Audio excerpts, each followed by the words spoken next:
Babak akhir kasus pembunuhan yang menimpa artis Sandi Permana akhirnya sampai pada titik akhir. Majelis Hakim Pengadilan Negeri, PN, Cikarang resmi menjatuhkan vonis terhadap pelaku, Nanang Irawan atau yang lebih dikenal sebagai Nanang Gimbal. Nanang kini harus berakhir di balik jeruji besi setelah hakim mengetuk palu putusan atas kasus hilangnya nyawa Sandi Permana.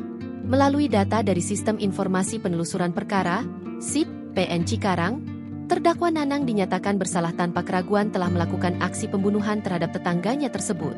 Menyatakan terdakwa Nanang Irawan alias Gimbal bin Kusti tersebut di atas, terbukti secara sah dan meyakinkan bersalah melakukan tindak pidana pembunuhan sebagaimana dalam dakwaan primer, ujar majelis hakim. Akibat perbuatan nekatnya itu, Nanang harus rela menghabiskan waktunya di penjara selama lebih dari 1 dekade. Hukuman ini nantinya akan dikurangi dengan masa tahanan yang sudah ia jalani selama proses hukum berlangsung.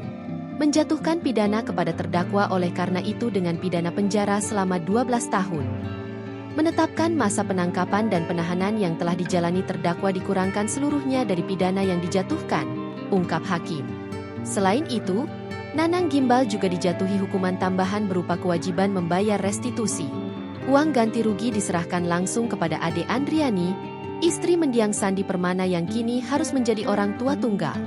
Menghukum terdakwa untuk membayar restitusi kepada Ade Andriani, istri korban, sejumlah Rp269.706.000, tukasnya. Sebagai pengingat, peristiwa memilukan ini terjadi pada Minggu, 12 Januari 2025, lalu, aktor Sandi Permana ditemukan tewas bersimbah darah akibat tusukan senjata tajam. Usai melakukan aksi kejinya, Nanang sempat berusaha kabur untuk menghilangkan jejak.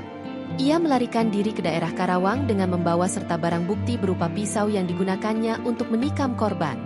Namun, pelarian Nanang tak berlangsung lama. Tim gabungan dari Unit Reskrim Polsek Cibarusah, Polres Metro Bekasi, dan Unit Resmob Ditkrimum Polda Metro Jaya bergerak cepat memburunya. Nanang akhirnya berhasil diringkus di tempat persembunyiannya di Karawang dan langsung ditetapkan sebagai tersangka. Adapun fakta mencengangkan juga terungkap saat pemeriksaan. Nanang mengaku gelap mata dan membabi buta menyerang Sandi karena merasa sakit hati yang mendalam.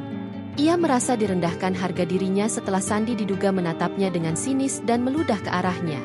Download Tribun X sekarang, menghadirkan lokal menjadi Indonesia.